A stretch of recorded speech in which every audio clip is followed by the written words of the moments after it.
Hello guys, bersama saya lagi dalam Alright Napa Channel. Satu pencerahan yang gempa dan padu daripada Senator Dr. Mujahid, sahabat-sahabat semua, dalam satu kempen ceramah di PRK Kemaman.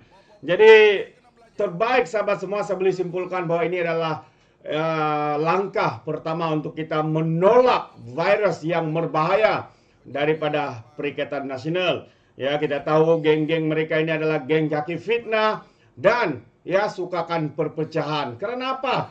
Ya, karena begitu terdesak mahu berkuasa, mahu menebuk atap, mahu menjadi kerajaan dan sebagainya. Ya, mereka sanggup melakukan apa-apa. Jadi inilah yang menjadikan kenapa ya calon daripada Perikatan Nasional ini ya harus ditolak sahabat-sahabat semua. Ya, dengan perilaku, dengan kempen yang dibuat oleh mereka, kita mendengar hari demi hari ya memainkan sentimen agama dan bangsa, menyebarkan ataupun membuat tuduhan fitnah yang melampau. Jadi hari ini sekali lagi saya mau kita mendengar satu pencerahan yang padu daripada Senator Dr. Mujahid ya berkaitan dengan isu ini. Jadi tanpa buang masa sahabat semua, mari kita bersama-sama untuk mendengar video ini. Bismillahirrahmanirrahim. Assalamualaikum warahmatullahi taala wabarakatuh. Alhamdulillah wa bihi nasta'in, wassalatu wassalam ala rasulihil amin, al-mab'uts rahmatan lil alamin, wa ala alihi wa ashabihi ajma'in. Rabbi shrah li sadri wa yassir li amri wahlul 'uqdatan min lisani yafqahu qawli. Qala Allah Ta'ala bismillahirrahmanirrahim. Fabima rahmatin min Allah linta lahum walau kunta fazzan ghalizal qalbi lam faddu min hawlik fa'fu anhum wastaghfir lahum washawirhum fil amr fa idza azamta fatawakkal 'ala Allah Inna Allah yuhibbul mutawakkilin. Sadaqallahul azim. Yang saya hormati pengacara majlis, yang berusaha barisan pimpinan daripada Pakatan Harapan dan juga Barisan Nasional, seterusnya kepada seluruh para hadirin dan hadirat, ibu-ibu dan bapak-bapak, tuan-tuan dan puan-puan, terkhusus kepada para pengundi yang saya hormati, yang saya kasihi sekalian. Pertamanya saya ingin jelaskan, pada 2 hari bulan Desember nanti, saya ingin ingatkan kepada semua yang hadir, perginya kita untuk menjalankan tugas. Satu, kita kena jalankan tugas dengan amanah. Bukan pergi saja-saja, pergi mengundi, lepas tu balik, habis cerita.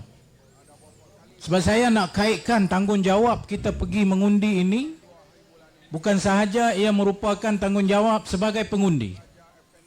Tapi lebih besar dan penting daripada itu, kita kena ingat, undi kita ini akan dipersoalkan nanti. Dengan kata lain, undi kita adalah kesaksian kita.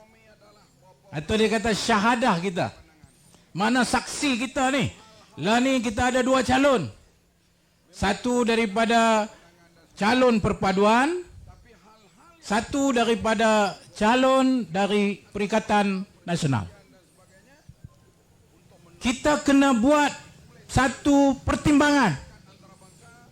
Dan pertimbangan ini sangat penting sebab kita akan dipersoalkan. Hari itu pada 2 hari bulan Disember, kalian diberi peluang untuk jadi saksi. Antara calon ni siapa yang lebih layak? Siapa yang lebih baik? Siapa yang boleh menyumbang kemaslahatan yang lebih besar untuk orang ramai?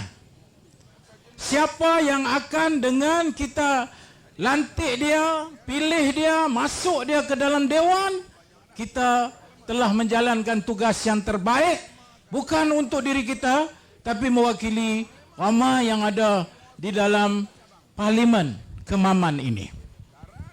Pasal apa saya kata demikian, saudara-saudara sekalian?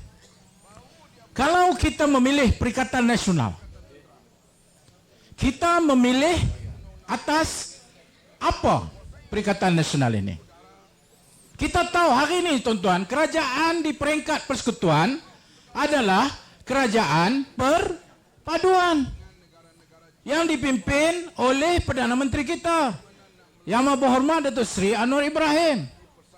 Dan kita pun tahu, dalam keadaan kita baru selesai pilihan raya daripada keadaan kemelut yang berlaku dalam politik tanah air, Datuk Seri Anwar Ibrahim bersama dengan Datuk Seri Zahid Hamidi serta rakan-rakan daripada GPS di Sarawak, rakan-rakan daripada JRS di Sabah dan komponen-komponen yang lain daripada Pakatan Harapan semua, kita telah bersetuju untuk memastikan dengan saranan dan nasihat Tuanku Yang di-Pertuan Agong untuk kita lupakan apa saja perselisihan kita supaya kita boleh membentuk negara ini, kita boleh jadikan negara ini negara yang stabil, yang tak mau lagi dah kita nak tengok parlimen tak boleh nak bentuk kerajaan. Itu kepentingan yang sangat besar. Orang Kemaman kena tahu benda ni. Ingat dulu senang ke Pakatan Harapan nak duduk dengan Barisan Nasional? Berapa tahun kita berlawan, tuan-tuan? Datuk Lokman tahu lalui benda ini. Masuk keluar, masuk keluar. Saya sendiri, rakan saya. Tapi kenapa Datuk Seri Anwar Ibrahim, dia pesan kepada kami dari kalangan Pakatan Harapan, dia kata, saudara-saudara, kita lupakan semua ini. Yang penting kita mesti memastikan kestabilan politik dalam negara dan kita lupakan perselisihan yang lama kerana kewujudan kita adalah untuk rakyat. Bagi saya ini satu yang besar, bukan benda kecil. Dan ini nak layan hati ni bukan benda yang, tapi kita telah tutup semua itu. Kita mula episod baru. Dan tuan-tuan kena ingat, siapa di kalangan hari ini yang parti yang kita sedang berlawan ni, Perikatan Nasional dengan kita ni, perpaduan ini, siapa yang menolak apabila diberi peluang oleh tuanku yang menasihati, bentuklah kerajaan bersama. Tapi semua orang tahu, satu Malaya tahu, apabila ditanya, pengurusi Perikatan Nasional pada waktu itu menyatakan apa? Tidak mahu untuk bersama. Silakan. Sila duduk. Tidak mahu bersama untuk membentuk kerajaan perpaduan. Jadi kalau tuan-tuan buat perbandingan antara kita Pakatan Harapan yang berjiwa besar ini meletakkan kepentingan diri kita ke sebelah, dan kita meletakkan kepentingan negara. Sedangkan yang satu lagi, selagi dia tak jadi Perdana Menteri, selagi dia tak duduk jadi kerajaan, apa dia kata? No to perpaduan. Jadi macam mana kita nak melantik jadi saksi ke atas nama perpaduan kalau calon daripada Perikatan Nasional yang dari PAH ini, yang PAH ini duduk dalam Perikatan Nasional, kalau mereka bukan sahaja menolak perpaduan, tapi tuan-tuan, dalam parlimen mereka menyerang dan memfitnah Perdana Menteri kita dan seluruh kabinet kerajaan perpaduan dengan berbagai tuhmahan, dengan berbagai fitnah. Tiba-tiba kita naik saksi, kita sokong dia. Macam mana? Cuba fikir. Kita tengok dia ini buat fitnah terhadap kerajaan perpaduan hari. Dahlah dia tak mau perpaduan, dia fitnah pula lagi. Maka sebab itu saya bagi tahu kepada orang Kemaman, tolong anda jadi naik saksilah yang adil antara dua calon yang kita letak, daripada Perikatan Nasional, daripada kerajaan perpaduan yang diwakili oleh Barisan Nasional. Kita buatlah keputusan sama ada kita nak menyokong yang mahukan perpaduan dan stability, atau kita nak letak seorang calon, tak kira lah dia menteri besar ke, Tak kira lah dia daripada parti Islam yang terbesar di dunia ke. Tak kisah tu semua. Tapi yang menolak perpaduan, kita di Kemaman kena tolak calon ini. Yang kedua, kita ni nak lantik orang, kena tengok parti yang diwakili itu. Pasal dia bukan bawa diri dia seorang. Dia bawa parti di belakang dia. Saya nak bagi tahu kepada tuan-tuan, calon yang diwakili oleh PAS hari ini, yang kebetulan Menteri Besar, tuan-tuan, parti ini, iaitu parti PAS, atas apa saja dia nak menggelarkan dirinya, kononnya dialah parti Islam, tapi malam ini saya bagi tahu kepada tuan-tuan, dialah parti yang paling kuat fitnah di dalam dunia ni. Oh, kaki fitnah. Kalau juara fitnah, bagi kat dia tuan-tuan. Sebab saya mangsa dia. Fitnah ni dah di bibir tuan-tuan. Terkini sekali ini, dibawa, diheret ke mahkamah. Isu kerana menuduh beberapa pemimpin dari DAP kononnya ada sangkutan dengan Parti Komunis dan dengan tokoh Parti Komunis. Siaplah, tunggulah. Dulu apa dia tak kata? Tabung haji kena jual. Mira dia menteri tabung haji dulu. Takut tak ingat. Kena jual tabung haji. Habis aset tabung haji semua kena jual. Fitnah merata. Kita duk kata tak jual. Tabung haji ni dah teruk. Dia kena buat sesuatu penstrukturan semula. Kerajaan ambil alih aset-aset yang sakit ini, aset-aset yang tidak berdaya maju ini. Oh, dah jual. Pergi ceramah dekat masjid, atas mimbar. Pergi ceramah, buat kuliah, bukan buat kuliah buka kitab, tapi buat kuliah buat fitnah. Dan kita telah buktikan dia fitnah. Apabila bawa ke mahkamah, di 3 mahkamah dia kalah. Mahkamah session dia kalah, mahkamah tinggi dia kalah. Dia nak buat pi kepada mahkamah rayuan, tak sempat masuk, dia tarik diri. Maknanya dia tak sanggup nak kalah lagi. Kerana menipu di atas mimbar ketika kuliah atas nama agama, menimbulkan kebencian. Kononnya kita orang Islam yang diberi amanah jaga harta orang Islam, tabung haji. Kononnya saya daripada Pakatan Harapan waktu itu jual aset tabung haji. Mahkamah mendapati itu satu fitnah, memenangkan hujah-hujah kita.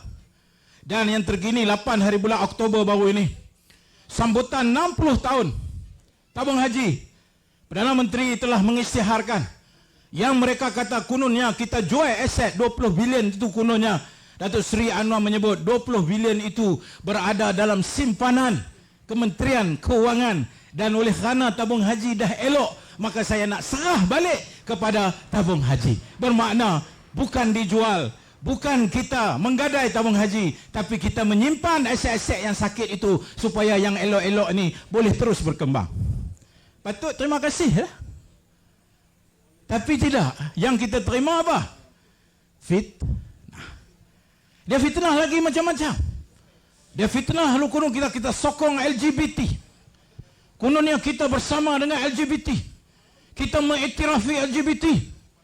Bawa pergi mahkamah, kalah lagi. Yang kalah tu ialah lidah fitnah PAS. Apa dia? Harakah. Nama Islam tuan-tuan. Nama Islam. Tapi fitnah di mulut jadi makanan bagi mereka. Yang terkini pituduh pula komunis. Yang terkini lagi kata macam-macam. Datuk Seri Anwar Ibrahim ni begini. Saudara-saudara, cukuplah. Saudara sanggupkah nak pergi pangkah mewakili parti yang memfitnah setiap hari, dan PAS ni dia lagi teruk pada yang lain. Sebab apa? Sebab dia guna nama Islam. Yang ni yang kita tak tahan ni. Terkini apa? Terkini Mahkamah Syariah dicabar. Yang ni lawak, yang ni sangat-sangat lawak yang ni. Ketika petition yang mencabar enactment jenayah syariah Negeri Kelantan itu dibuat pada tahun 2022 masa mereka jadi kerajaan. Bukan masa kita. Pemulaan section petition, tuan-tuan, kalau tuan-tuan nak bantah, kena bantah awal. Tak begitu, tuan-tuan. Kalau saya ni tahu ada orang mempertikaikan undang-undang syariah di Kelantan, maka waktu awal dia nak bantah itulah saya stop dia. Waktu usul itulah saya berhentikan dia. Saya lawan dekat dia di situ. Tapi ketika ia dibawa untuk usul petition ini pada tahun 2022, ada siapa-siapa bantah? Ada PAH bantah? Ada buat perhimpunan. Lepas tu yang lagi teruk lagi, bila ditanya, kenapa kamu tak bawa? Dia kata kami tak tahu masa tu. Tuan-tuan, kalau sebuah kerajaan tak tahu petition usul masuk untuk pertikaikan satu benda besar, maka ini kerajaan nama dia kerajaan lena. Kerajaan tidur, orang utara kata. Pasal apa? Bila ditanya, kami tak tahu. Oh, lah ni dah masuk mahkamah, dah lawan. Oh, barulah benda ni kami lawan. Punya bangang, tuan-tuan. Dia tak layak nak pertahan Islam, tuan-tuan. Lepas dah masuk, oh, buatlah perhimpunan. Wah, Islam dicabar. Undang-undang syariah dicabar. Dia himpun orang ramai. Buat itulah, buat ini. Tuan-tuan, mana ada Islam dicabar? Mana ada mahkamah syariah dicabar? Mana ada undang-undang syariah dicabar? Kalau saya nak ambil masa sikit daripada isu kalimah Allah, ingatlah. Kepada isu pemurtadan sebelum itu, ingatlah nak tukar nama kepada yang Islam kepada yang bukan Islam. Kemudian mari pula isu sebelum ini Eki Putra yang mempertikaikan undang-undang syariah di Selangor. Sepanjang kes tu, tuan-tuan. Tuan-tuan tengok Islam terhapuskan di Malaysia ni. Ada? Apa mahkamah syariah tak ada ke lepas tu? Apa undang-undang syariah habis ke? Tak. Sebab kita dah bagi tahu pada awal, ini soal perundangan mahu menafsirkan, bukan mahu menghapuskan undang-undang syariah. Nampak tak dia fitnah? Nampak tak dia tipu? Tuan-tuan sanggup kan nak sokong parti yang menipu ni? Tuan-tuan sanggup nanti Allah tanya, kamu sokong parti ni, dia duk fitnah-fitnah pun kamu sokong juga? Kamu ni orang kemaman apa ni? Dan kita lawan benda ini di parlimen. Saya berucap di Dewan Negara. Saya cabar sepanjang kes-kes yang melibatkan konflik dengan Dewan, dengan Mahkamah Syariah. Bagi tahu saya, satu ketika, apa yang Mahkamah Syariah ini, dia dibuang atau dihapuskan. Mana undang-undang syariah yang dibuang dan dihapuskan? Mana ada? Tak ada. Melainkan penipuan, pembohongan, dan kita tidak boleh menyokong parti yang menunggang agama untuk kepentingan politik mereka. Kita kena tolak sebagai rakyat Malaysia. Kerana tak boleh mereka mewakili kita di parlimen. Kerana parti inilah yang akan, dengan kita bagi kepada dia suara dan kuasa, dia akan berasa dia betul. Dan ketika itu, kita akan mendapat satu implikasi yang buruk dalam negara kita.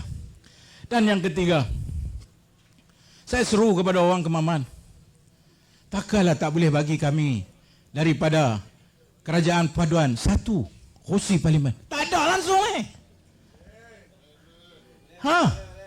tak ada langsung ni, apa cerita ni? Apa orang Kemamang tak ada jiwa ke? Boleh rela sampai telur ayam?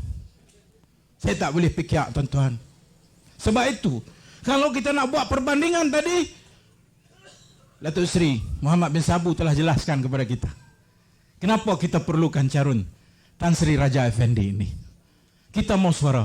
Saya antara yang kalah dalam pilihan raya baru ini, tuan-tuan, untuk pengetahuan. Ya?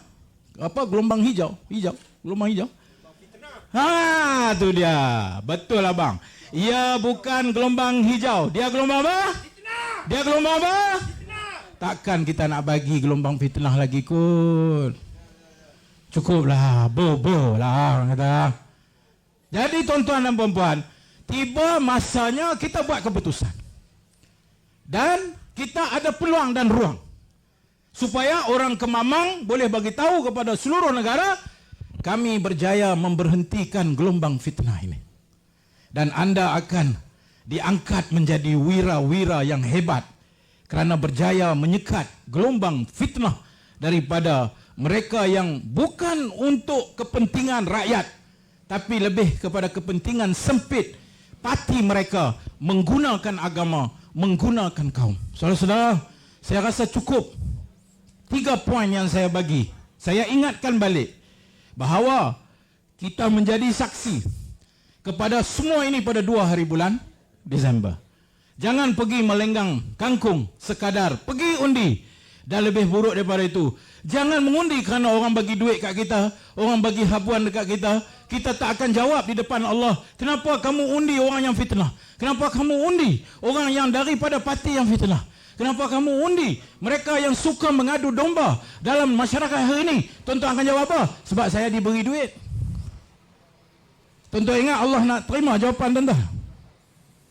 So, biar jawab secara sedar. Ya Allah, bismillahirrahmanirrahim. Keluar pagi semayang subuh, jangan lupa. Bangun qiyamul lail. Pagi mandi elok-elok semua macam nak pergi naik sasi ni. Maka pergi bismillahirrahmanirrahim. Tawakkaltu 'ala Allah, la haula wala quwata illa billah. Bismillahirrahmanirrahim. Pangkah insya-Allah calon daripada perpaduan. Dan kita rasa tenang dan lega bahawa kita telah menjalankan tugas. Jadi saya rasa sekadar itu saja. Dan saya juga mohon untuk kembali awal sebab esok pun masih ada urusan yang tidak beres lagi. Saya terpaksa lari ke Seremban atas program Akademi Kepimpinan. Saudara Suhaizan yang berhormat akan ikut petang. Saya terpaksa lebih awal. Jadi saya harap terima kasih kepada orang Kemaman. Dan saya kena beritahu sini, orang rumah saya orang Terengganu tapi orang Besut. Jadi saya pun ada setengah Terengganu ni. Cuma saya ni asal orang Pulau Pinang. Itu ya. Terima kasih. InsyaAllah 2 bulan Disember. Jangan lupa. Apa dia bang? Kita tolak gelombang.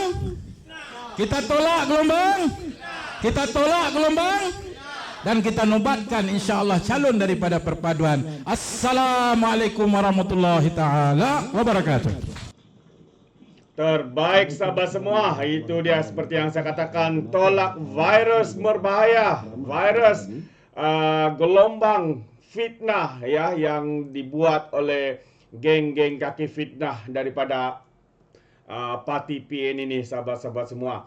Jadi memang terbaik satu pencerahan yang padu ya dibuat oleh Senator Dr. Mujahid tadi.